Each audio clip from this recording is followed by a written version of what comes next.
लाडक्या बहिणींसंदर्भात या बजेटमध्ये कोणती मोठी तरतूद किंवा 2100 रुपये करण्यासंदर्भात कोणताही निर्णय घेण्यात आलेला नाही, त्यामुळे टीका होते. काय सांगाल या संदर्भात? विरोधकांचं म्हणणं आहे की लाडक्या बहिणीला फसवलेलं आहे या शासनानं.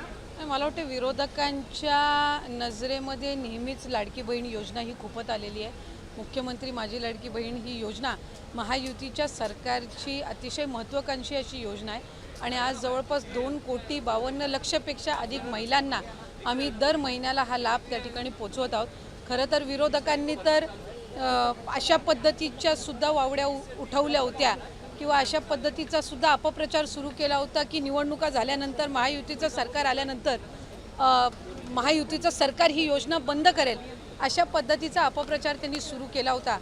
खरं तर त्या अपप्रचाराला कुठेही बळी पडू नये असं आम्ही सर्व लाडक्या बहिणींना आवाहन करत होतो आणि आज खऱ्या अर्थानं महायुतीच्या सरकारच्या वतीने आदरणीय अर्थ व नियोजन मंत्री उपमुख्यमंत्री अजितदादांनी आपला कारकिर्दीतला 11वा अर्थसंकल्प सादर करत असताना लाडक्या बहिणींच्यासाठी मुख्यमंत्री माझी लाडकी बहीण या योजनेसाठी जवळपास 36,000 कोटींची तरतूद ही त्यांनी यंदाच्या वर्षासाठी केलेली आहे आणि निश्चितपणाने ही करत असताना ही योजना कुठेही बंद होणार नाही.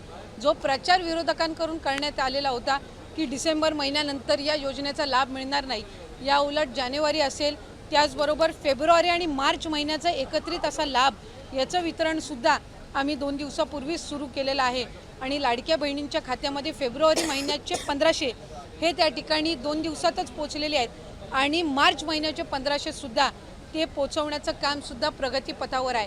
त्याच्यामुळे ही योजना ही महायुतीच्या सरकारची महत्त्वाकांक्षी योजना जी मुख्यमंत्री देवेंद्रजी फडणवीस साहेब, उपमुख्यमंत्री एकनाथजी शिंदे साहेब आणि उपमुख्यमंत्री अजितदादा यांच्या नेतृत्वाखाली अशाच पद्धतीनं कार्यरत राहणार आहे आणि तेच आपल्याला आजच्या अर्थसंकल्पातून पाहायला मिळालं. एक स्पेसिफिक प्रश्न आहे की 1,500 रुपये की 2100 रुपये नेमकं महिलांना किती रुपये मिळणार आहेत या लाडकी बहीण योजनेच्या माध्यमातून? कारण विधानसभेपूर्वी आपला जो जाहीरनामा होता त्याच्यामध्ये 2100चा उल्लेख होता, त्यामुळे स्पेसिफिक प्रश्न मला आपल्याला आवर्जून त्यानिमित्ताने आणि आपल्या माध्यमातून सर्व आमच्या लाडक्या बहिणींना त्या ठिकाणी सांगायचं आहे की राज्याचे मुख्यमंत्री देवेंद्रजी फडणवीस साहेब आणि आमचे दोन्हीही उपमुख्यमंत्री असतील, मंत्रिमंडळातील सर्व आम्ही त्या ठिकाणी मंत्री महोदय असू, आम्ही सगळ्यांनी सुरुवातीपासूनच ही योजना अधिकाधिक यशस्वी पद्धतीनं राबवण्याचा प्रयत्न हा केलेला आहे. पुढेही आम्ही त्याच पद्धतीनं हा प्रयत्न करत राहणार. 1500चा हप्ता हा महिलांच्या थेट खात्यामध्ये निवडणुकीच्या नंतरसुद्धा जवळपास 3 ते 4 हप्ते हे महिलांच्या खात्यामध्ये आज वितरित झालेले आहेत आणि त्याची प्रक्रिया सुरू आहे. अशाच पद्धतीने ही योजना पुढेही सुरू राहणार आहे. 2100च्या बाबतीतली जी भूमिका आहे ती राज्याचे मुख्यमंत्री देवेंद्र फडणवीस साहेबांनी, अजितदादांनी, शिंदे साहेबांनी सुद्धा वेळोवेळी मांडलेली आहे. एखादी महत्त्वाकांक्षी योजना ज्या वेळेला आपण आणत असतो त्यावेळेला त्याचा योग्य तो निर्णय राज्याचे मुख्यमंत्री आणि महायुतीचं सरकार ज्या वेळेला घेईल त्यावेळेला विभागाच्या वतीने आम्ही ते निश्चितपणाने या ठिकाणी घोषित करू. आज 1500चा लाभ देत असताना सुरुवातीला तर विरोधक म्हणायचे की हे 1500 पण तुम्हाला मिळणार नाहीत, पण त्यानंतर आम्ही ही योजना यशस्वीरित्या राबवली. त्याच्यानंतर म्हणायचे की निवडणुकीच्या नंतर ही योजना बंद होणार, पण आज 2,52,00,000 महिलांपर्यंत आम्ही हा लाभ त्या ठिकाणी पोचवत आहोत आणि आज 36,000 कोटींची जी तरतूद अर्थसंकल्पामध्ये करण्यात आलेली आहे जेणेकरून ही योजना अशाच पद्धतीनं पुढे सुरू राहावी. त्यामुळे आम्ही कुठलाही महायुतीच्या सरकारने लाडक्या बहिणींना दगाफटका दिलेला नाही आहे. 2100चा योग्य तो निर्णय जाहीरनामा किंवा एखादा ज्या वेळेला तुम्ही वचननामा असतं ते पुढच्या 5 पंचवार्षिक या संबंध या याच्यातून दृष्टिकोनातून तो ठेवलेला असतो. त्यामुळे त्या बाबतीतला योग्य तो निर्णय हा महायुतीचं सरकार हे निश्चितपणाने घेईन. पण आपल्या माध्यमातून मला लाडक्या बहिणींना सांगायचं आहे की ही योजना कधीही बंद होणार नाही आणि महायुतीच्या सरकारकडून अशाच पद्धतीनं चालू राहील.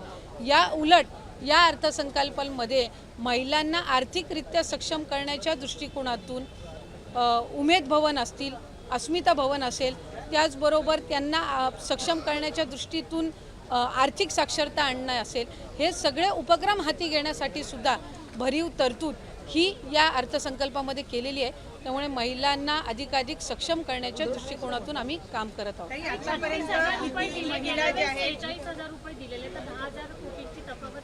आपल्या माहितीसाठी मला सांगायचं आहे की मार्च महिन्यापर्यंतचा जो हप्ता आहे तो अर्थसंकल्पाच्या आधीच वितरित झालेला आहे आणि ही जी तरतूद आहे ही पुढच्या महिन्यांपर्यंत आहे. डिसेंबर महिन्यांमध्ये ज्या वेळेला ही जी केलेली तरतूद आहे या पलीकडे जर आपल्याला लाभासाठी तरतूद करावी लागली तर डिसेंबरच्या अधिवेशनामध्ये ती निश्चितपणाने करण्यात येईल. 36,000 कोटींची तरतूद जी आहे, पहिले वर्षाचे 3 महिन्याची तरतूद ही आधीच उपलब्ध करून दिलेली आहे. आता राहिले तुमचे 9 महिने आणि मग त्याच्यानंतर डिसेंबरच्या अधिवेशनामध्ये जर पुढच्या 3 महिन्यासाठी लागली तर त्या पद्धतीनं ती पुरवणी मागण्यांमध्ये केली जात असते. त्यामुळे या योजनेला यशस्वीरित्या राबवण्यासाठी जी काही तरतुदीची गरज आहे दर महिन्याच्या लाभाकरिता ती या अर्थसंकल्पामध्ये झालेली आहे. ते स्क्रुटिनी सुरू झाल्यापासून आतापर्यंत किती महिलांनी स्वतःहून सोडलेले आहेत किंवा किती महिलांना वगळण्यात आलेल्या आहेत, त्याचबरोबर इतर ज्या योजना आहेत म्हणजे निराधार योजना असेल किंवा इतर योजना, या महिलांना या योजनेचा लाभ कशा पद्धतीने दिला जाणार? जे टोटल रजिस्ट्रेशन विभागाकडे झालेलं होतं ते साधारणपणे 2,63,00,000 असं होतं. पण हे जुलै ऑगस्ट महिन्यापासूनचं होतं आणि जुलै ऑगस्ट महिन्यापासूनच स्क्रुटिनीची जी प्रक्रिया आहे ती त्या ठिकाणी सुरू आहे. आणि पात्र महिला ज्या आहेत, लाडक्या बहिणी ज्या आहेत, त्या साधारणपणे 2,52,00,000 2,53,00,000 इतके त्या ठिकाणी असतात. आधार सीडिंग ज्यांचे अकाउंट झालेले आहेत त्यांना दर महिन्याचा लाभ वितरित होत असतो. नमो शेतकरी योजनेचा जे लाभ घेतात त्यांना नमो शेतकरीचे 1000 आणि मग वरचे जे 500 आहेत ते त्या ठिकाणी लाडक्या बहिणीच्या या तरतुदीतून मिळत असतात. संजय गांधी निराधार योजनेच्या ज्या लाभार्थी आहेत त्यांना 1500चा लाभ हा संजय गांधी निराधार योजनेतूनच मिळत असतो. त्याच्यामुळे या योजनेतून मिळण्याचं त्याच्यामध्ये काही कारण नाही. या व्यतिरिक्त 4 चाकी वाहनं असणारी असतील किंवा जिल्हा स्तरावरून ज्या तक्रारी आम्हाला प्राप्त होतात त्या पद्धतीनं ती योग्य ती कारवाई आहे ही केली जात असते.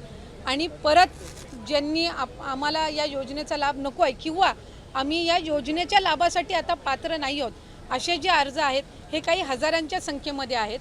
त्याच्यामुळे गेल्याही महिन्यात साधारणपणे 2,40,00,000 पेक्षा अधिक महिलांच्या खात्यामध्ये हा लाभ वितरित झालेला होता आणि यंदाच्याही महिन्यामध्ये साधारणपणे तितकाच आकडा आधार सीडिंग जसे जसे होत जातात त्यानुसार त्या पात्र भगिनींच्या खात्यामध्ये जमा होत राहील. एक आरोप विरोधकांकडून असाही केला गेला, विधान परिषदेत सुद्धा चर्चा झाली की निकष आधीच ठरलेले होते, मग अंमलबजावणी करताना कुठे गडबड झाली का किंवा सरकारी तिजोरीतला पैसा नियमबाह्य वापरण्यात आला का त्याच्यासाठी, जर इतक्या महिला आता अपात्र होत असतील? नाही, एक तर मला आपल्या माध्यमातून स्पष्ट करायचं आहे की स्क्रुटिनी ही आम्ही सुरुवातीपासूनच करत आलेलो आहोत, याच्यामध्ये काही वेगळं नाही आहे. इतर विभागांचा डेटा ॲक्सेस करण्याचा अधिकार हा कुठल्याही एका विभागाला नसतो. उदाहरणार्थ महिला व बालविकास विभाग आहे आणि आम्हाला जर कृषी विभागातल्या नमो शेतकरीचा जर डेटाचा ॲक्सेस असेल तर तो आम्ही परस्पर घेऊ शकत नाही. आम्हाला तो त्या विभागाकडूनच प्राप्त होणं हे अपेक्षित असतं. परिवहन विभागाकडून जर एखादा तुम्हाला डेटा हवा असेल तर तो तुम्हाला परिवहन विभागाकडूनच मिळेल. त्याला स्वतंत्र तो डेटा ॲक्सेस करण्याचा अधिकार हा कुठल्याही विभागाला किंवा महिला व बालविकास विभागालाही त्या ठिकाणी नसतो. त्यामुळे सुरुवातीपासून याची स्क्रुटिनी होत गेलेली आहे. मूळ 2,63,00,000 पेक्षा अधिक रजिस्ट्रेशन झालेलं होतं आणि सुरुवातीपासूनच जर आपण बघितलं तर लाभार्थ्यांची संख्या ही 2,40,00,000 किंवा 2,50,00,000 2,52,00,000 इतकी राहिलेली आहे. याचा अर्थ असा की स्क्रुटिनीची प्रोसिजर सुरुवातीपासून चाललेली आहे. प्रत्येक विभागाकडनं जी आपण माहिती मागवतो त्याच्यामध्ये ऑक्टोबर, नोव्हेंबर, डिसेंबर महिना आचारसंहितेचा कालावधी होता. हा वगळता जशी जशी आमच्याकडे त्या विभागांकडनं माहिती येते त्या पद्धतीनं आम्ही ते पुढचं DBT करायच्या आधी योग्य ती कारवाई असते ती करत असतो. त्यामुळे कुठल्याही पात्र जी निकषांमध्ये पात्र आहे एकही निकष न बदलता जी महिला पात्र आहे त्यांच्यावर अन्याय हा कधी या विभागाच्या किंवा महायुतीच्या सरकारकडून झालेला नाही. धन्यवाद. क्या वो वजह है कि आप लाड़की बहन योजना के तहत अपनी लाड़की बहनों को 2100 रुपये नहीं देते? नहीं, 2100 का जो वादा है वो हमारी महायुति का सरकार का है और वो बिल्कुल हमारे राज्य के जो मुख्यमंत्री देवेंद्र जी फडणवीस साहब, हमारे दोनों भी उप मुख्यमंत्री शिंदे साहब और अजीत दादा इनके नेतृत्व में होगा ही.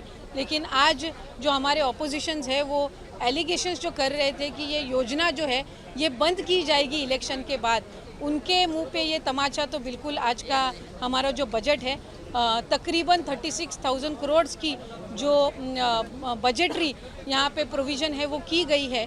और ये योजना जो है हमारी सबसे एम्बिशियस हमारी ये योजना है, हमारी ये स्कीम है और ये ऐसे ही आगे भी सक्सेसफुली चलती रहेगी. हमारी जो लाडली सारी बहनाएं हैं उनके उनके लिए ये योजना बहुत ही इम्पोर्टेंट है और इसे सक्सेसफुली रन करना हमारी जिम्मेदारी है। और ये वचन हमारे तीनों भी भाइयों ने, हमारे मुख्यमंत्री और दोनों भी उप मुख्यमंत्रियों ने दिया था और वो हम आज के बजट में भी फिर एक बार दोहरा रहे हैं।